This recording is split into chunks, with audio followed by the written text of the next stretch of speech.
Hello, this is Jerry Morton. Welcome to my podcast series titled Finding My Way, a memoir by Jerry Morton.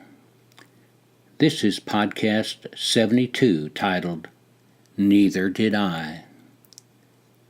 Podcast 72, Neither Did I, is an account from the 1970-71 school year in St. Petersburg, Florida, in which my interventions appeared to fail to produce the desired results. This was my second year of being a school psychologist. It was also the second year of the school system's integration plan. This year, black and white children were to attend school together. The previous year, the school staff had been integrated, but not the student body.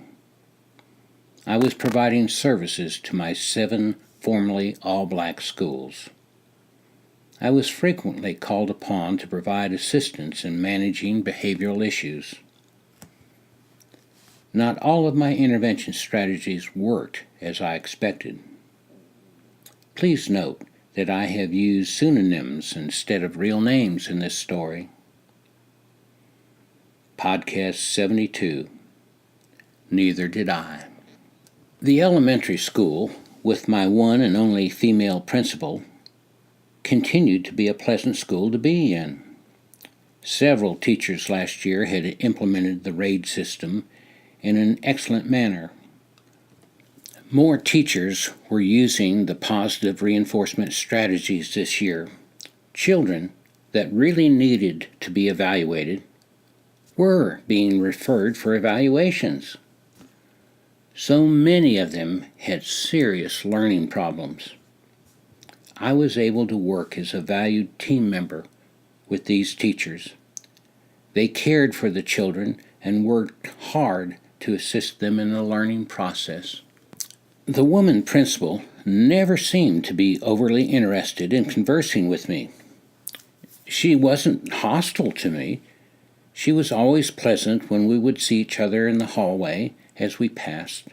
From time to time, I would see her looking into a classroom that I was in as I assisted a teacher with her positive classroom management skills. The principal always seemed to be aware of my presence, but chose to remain in the background. Well, that was all right with me.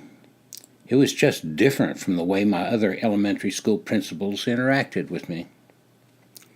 Early in the spring, one of the outstanding positive reinforcement teachers in her school asked me to meet with her about an extremely hostile student in her second grade class. In the meeting, she explained that the child did not respond to verbal praise at all. There were times when he would not stay in his seat. He would wander around the classroom and he would slap different kids on the back of the head, knock papers off of their desks, or go over to the aquarium and pound on the glass, startling both the fish and the class. She didn't know what to do.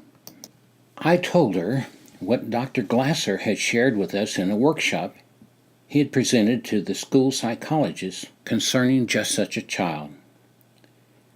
As I understood what he said, the strategy he was recommending was simply to coach the class to totally ignore the acting out child's behavior.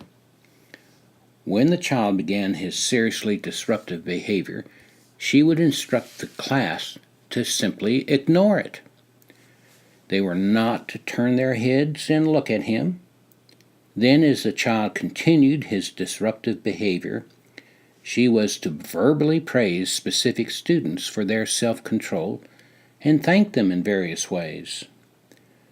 Dr. Glasser said that the lack of attention from his peers would eventually cause the child to calm down and begin to return to appropriate behavior. When that started to happen, the teacher was to recognize it and praise the child's behavior to the whole class. The teacher thought this strategy might work.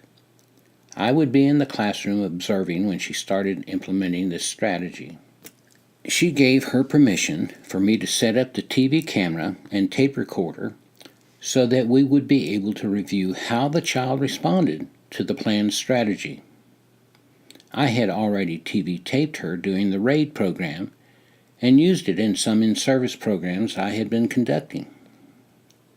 We scheduled the next afternoon for the strategy to be implemented.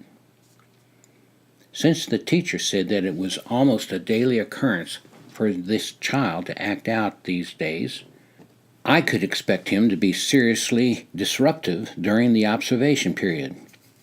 He was. The boy began by getting out of his seat and walking to the bookshelf. He then knocked a couple of books to the floor as he moved towards the pencil sharpener. The teacher said to the class, "We are going to ignore this behavior. We are not going to acknowledge that it is taking place. I will continue with our lesson." And with that, she instructed the children to take out one of their school books. Her comments provoked an increase in irritating behavior from the acting out child. He ran to the pencil sharpener and hit it hard with his hand, knocking the shaving collector off of the pencil sharpener and scattering wood shavings and darkened pencil lead bits across the floor.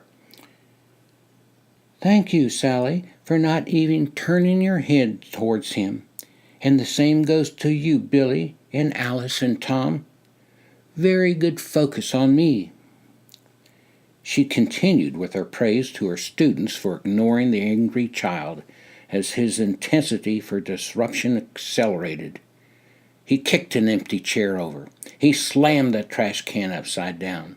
Still, the children of the class paid him no attention. They remained focused on the teacher as she continued to teach, while frequently praising them for ignoring the angry one. I was beginning to become alarmed. This child was becoming more and more aggressive. He was in a rage. Picking up a heavy wooden chair, he pulled it over his head in preparation to slam it down on the back of the child in the last seat of his row. I ran as fast as I could and caught a leg of the chair just as it was beginning its descent onto the child's back. Pulling the chair out of the child's hand did not stop his assault on the targeted boy. He reached with claw hands to grab the boy's hair and began pulling it as hard as he could. I broke his grip, and in the process, we both lost our balance. We fell to the floor. I wrapped my arms around the child as he tried reaching for his target. "Let me go, let me go," he screamed as I held him tight with both my arms.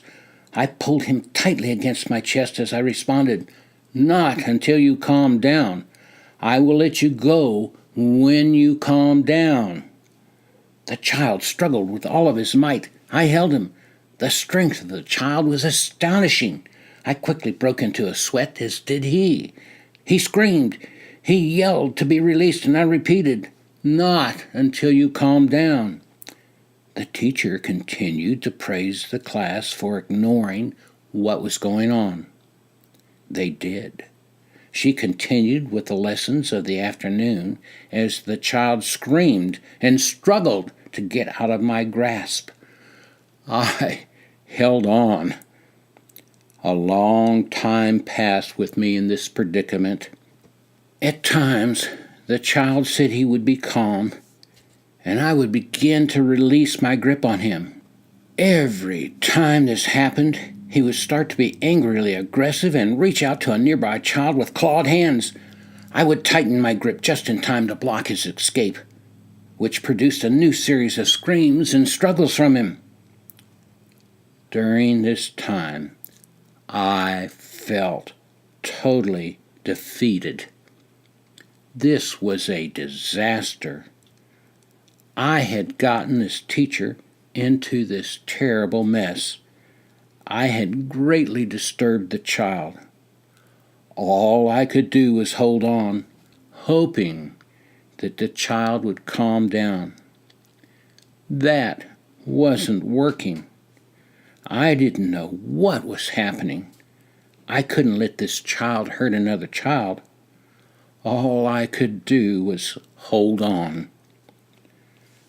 My dilemma with the child constantly struggling to get free to hurt someone, and my holding him down continued as the other children left the classroom to go home.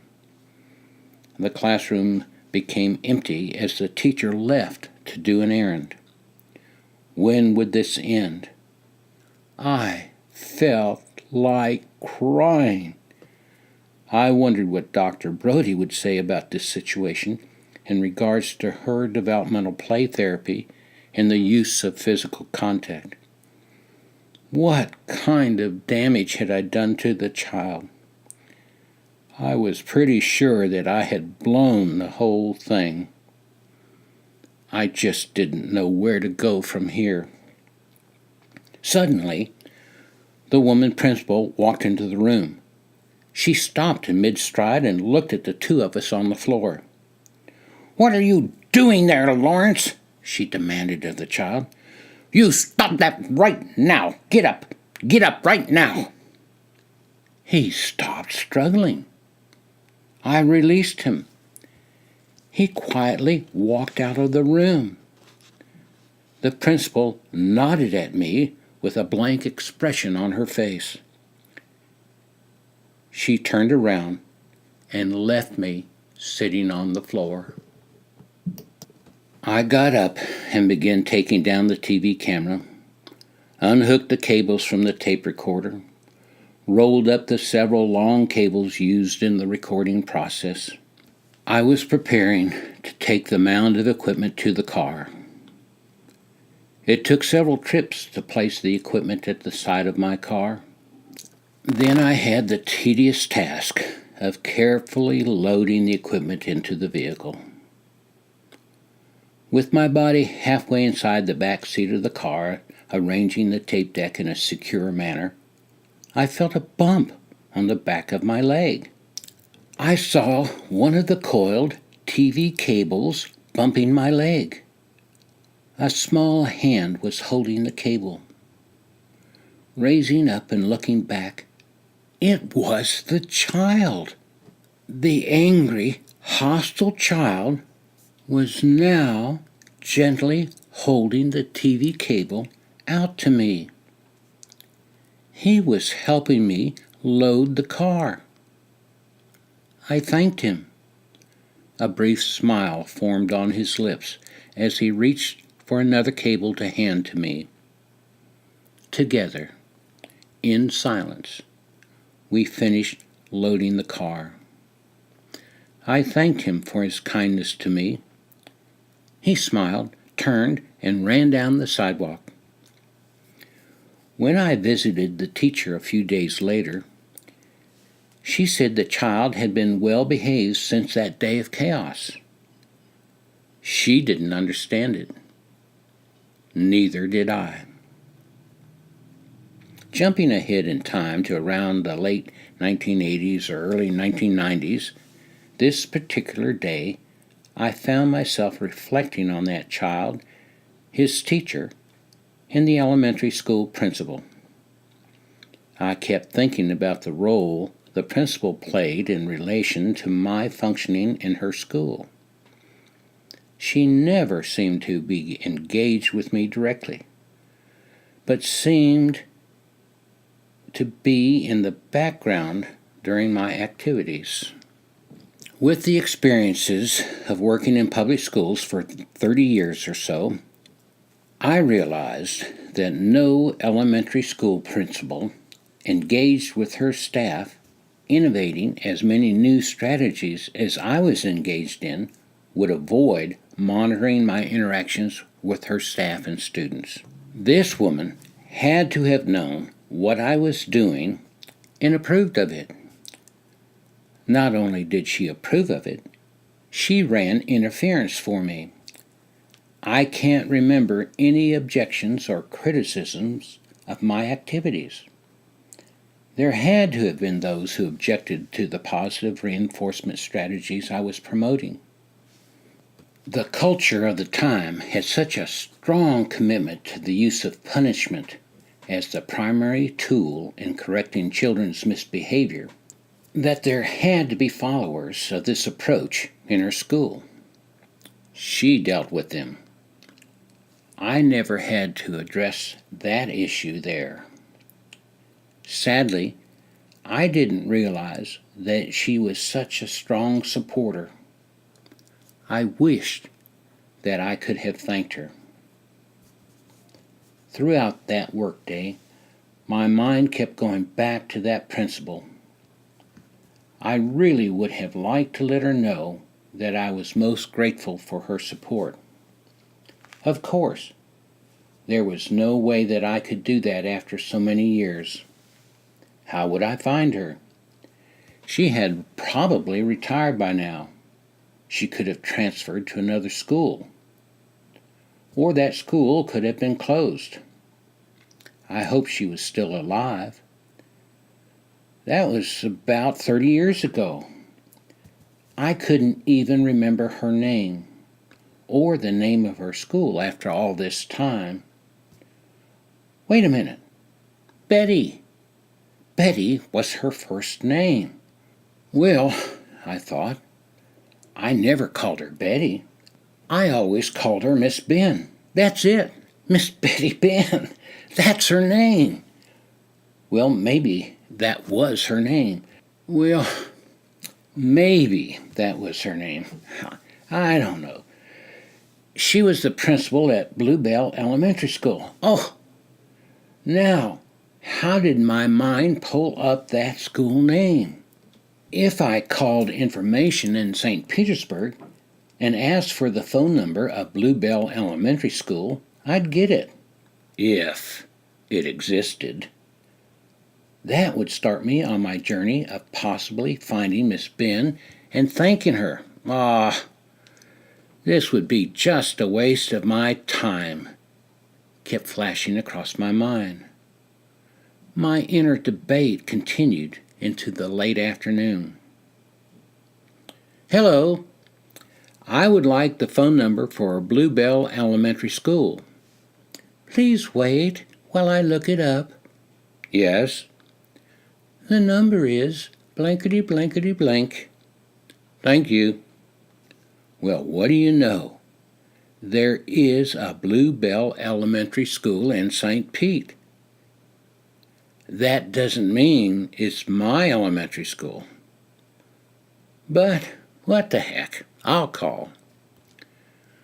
Bluebell Elementary School. Hello, this is Jerry Morton. I was a first-time school psychologist at Bluebell in 1969, and am trying to reach the principal from back then. A Miss Betty Bell? She's still the principal here? My gosh, may I speak with her? She just left the office to go home. You can call her there. I'll give you her phone number.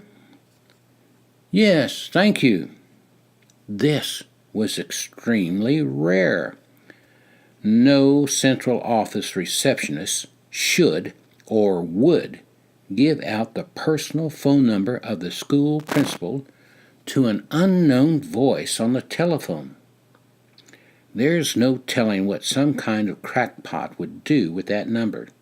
It just wasn't done. Her number is blankety blankety blank. Thank you. Well, I've gone this far. I'll call the number. Hello. Hello. This is Jerry Morton. I'm calling for a Miss Betty Ben. I was a first-year school psychologist in 1969 at... I remember you, Jerry. Oh my gosh, I can't believe I found you. This is so strange. I'm working in Tennessee and have been thinking about you all day. I've been thinking about all the behind-scene things you did back then to help me and just want to tell you thank you. She cut me off, saying, They put you up to this, didn't they? No, I don't understand. You have really been on my mind all day. I can't stop thinking about you and how supportive you were. Cutting me off again, she said, Really? They put you up to this, didn't they? No, I just wanted you to know that I keep remembering those 2 years and what a help you were.